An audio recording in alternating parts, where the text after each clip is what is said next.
Hello students, in today's class I am going to cover one important concept, that is scanf. Till now you can see that we have seen this kind of code earlier in the videos. Now you want to add two numbers. Here what we have done, we have directly given the values, that is 10 and 2 to the numbers.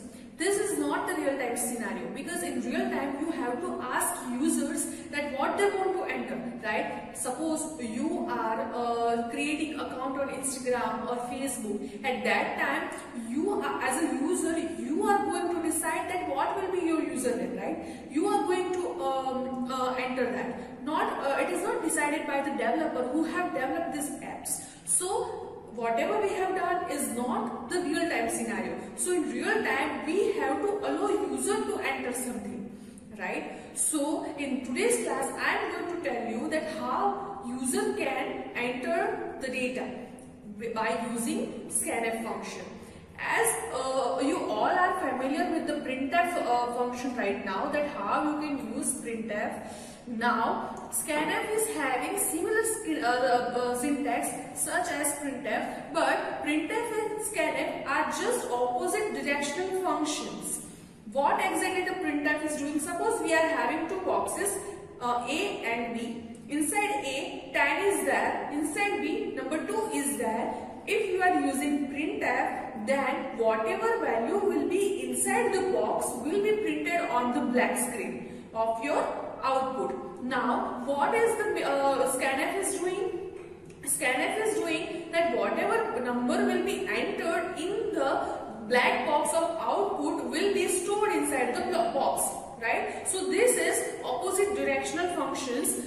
Now I will show you that how you can convert this function program by using scanf. So as I am using scanf, I do not need to initialize A and B. So I am just erasing 10 and 2. So first I have declared A, number 1.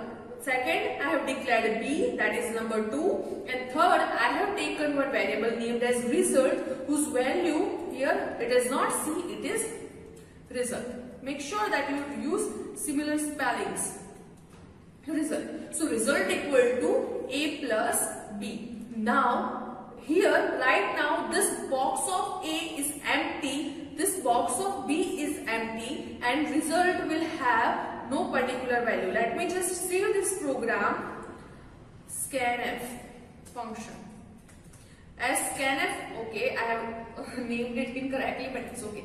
Compile the program and run the program. Then you can see the answer is 1. But you can see that there is no number inside A and B. So this one is nothing but the garbage value. It may happen that you are getting like say 5 or 6 digit values because they are garbage value. Right now result is not carrying proper value.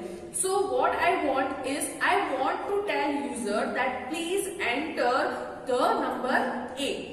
The first number, sorry. So first I am telling user print f enter number 1. So now what are you thinking that what will be printed? Here I have not used any percentage sign, right? So this will be printed as it is, right? After that, I am using scanf. Scanf.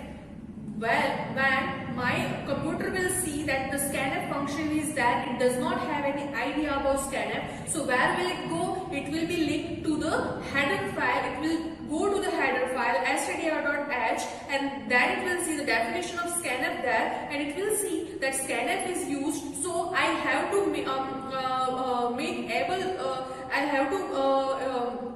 enable the user input, so user can enter something inside the scanf. I am writing percentage D. Why percentage D? Because I want to tell that whatever value will be stored in my box, whatever value from the black output screen to my box is stored, that value will be of type integer. I have also declared A and B as integer, so that's why I am taking percentage D. What if I have taken this as a float? If I have taken this as a float, I have to write this as F. But as I have not written this as a float, I have taken this as an integer, I have to write percentage D and comma and the value of the label. But then what will be the difference of printf and scanf? Nothing. You can see here both are similar. Then it is not correct syntax. So one thing that is added is ampersand sign. No, sorry, and sign.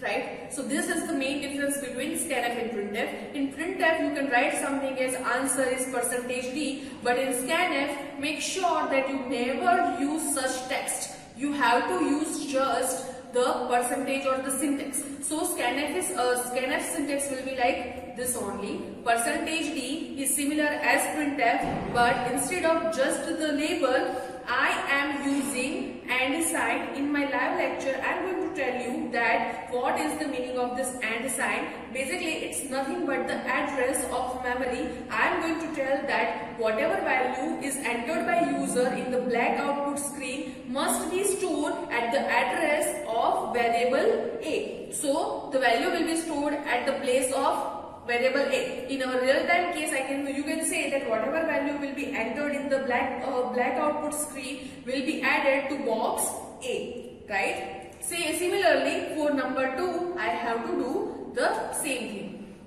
So here, instead of 1, I am using 2. Instead of A, I am writing B, right? So now the result equal to A plus B. Make sure that you don't use scanf for result, because result is output. See, here what is happening?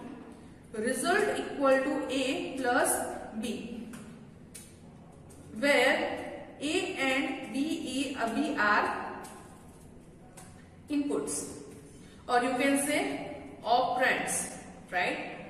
And C or result is output, right? Right? And plus is called operator.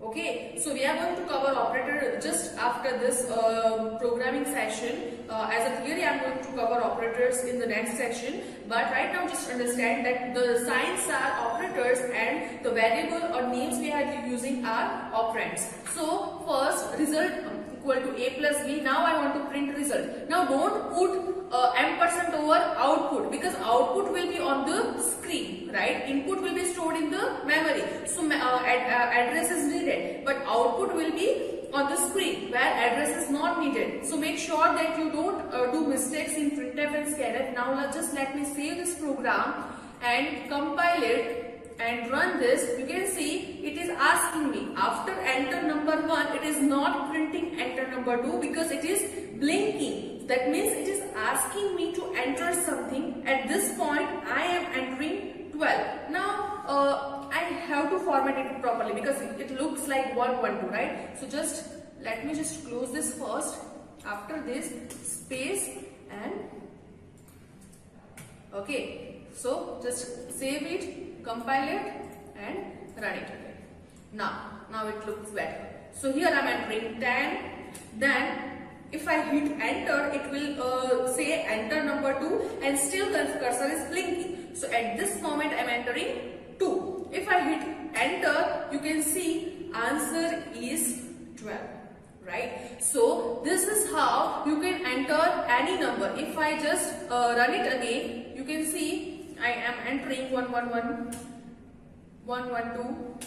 It is giving me answer. So this is called runtime initialization. I am not initializing it at compile time, but user is entering a value. Now the task for you is to run the program of calculator using scanf. And from now onwards, I am not going to use initialization at compile time. I am just making user able to enter the values. So from now onwards, I am just using scanf, not the initialization, right? So I hope you understand the syntax of scanf. It is very much important, and from now onwards you have to use it scanf only. So make sure that you don't have any doubts. If you have any doubts, you can comment below the comment section and ask me.